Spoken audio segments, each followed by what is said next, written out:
రాష్ట్ర వ్యాప్తంగా సీజనల్ వ్యాధులు విజృంభిస్తుంటే కాంగ్రెస్ నేతలు ఢిల్లీకి ఎందుకు వెళ్తున్నారని మెదక్ ఎంపీ బీజేపీ నేత రఘునందన్ రావు ప్రశ్నించారు. సిద్దిపేట జిల్లా బీజేపీ కార్యాలయంలో రఘునందన్ రావు మాట్లాడారు.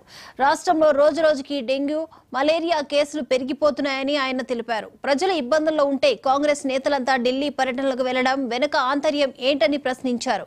వెంటనే ఆరోగ్య శాఖ మంత్రి దామోదర రాజ నరసింహ డెంగీ, మలేరియా సీజనల్ వ్యాధుల రోగులతో నిండిన ఆసుపత్రులను సందర్శించాలని డిమాండ్ చేశారు.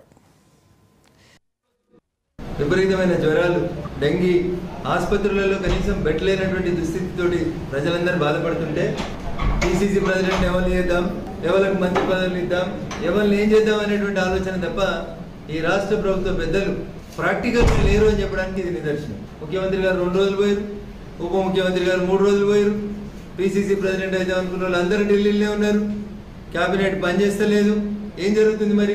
ఇలా పేపర్లో చూస్తే డెంగ్యూ తోటి ఒకటే రోజు 5గురు చనిపోయిన నుంచి, ఒక రోజు డెంగ్యూ తోటి 5గురు చనిపోయిన వస్తే రిపోర్ట్ అయిందే 5గురు అయితే రిపోర్ట్ కాకుండా పోయిన వాళ్ళు ఎంతమంది అనేది ఒకసారి ఆలోచించాలి. విద్యాశాఖ మంత్రి ఉంటేనే టీచర్లు ఉంటారా అంటాడు ముఖ్యమంత్రి, ఆరోగ్య శాఖ మంత్రి ఉంటేనే డాక్టర్లు వస్తారా అంటారు. ఇంత అన్యాయంగా మాట్లాడొద్దు దయచేసి. రాష్ట్ర ప్రభుత్వానికి నేను సవినయంగా చేసేటువంటి అప్పీల్ ఏంటంటే, వాతావరణంలో వస్తున్నటువంటి మార్పులు, పర్యావరణ పరిశుభ్రత లేకపోవడం వల్ల విష జ్వరాలు విపరీతంగా ప్రబలుతున్నాయి.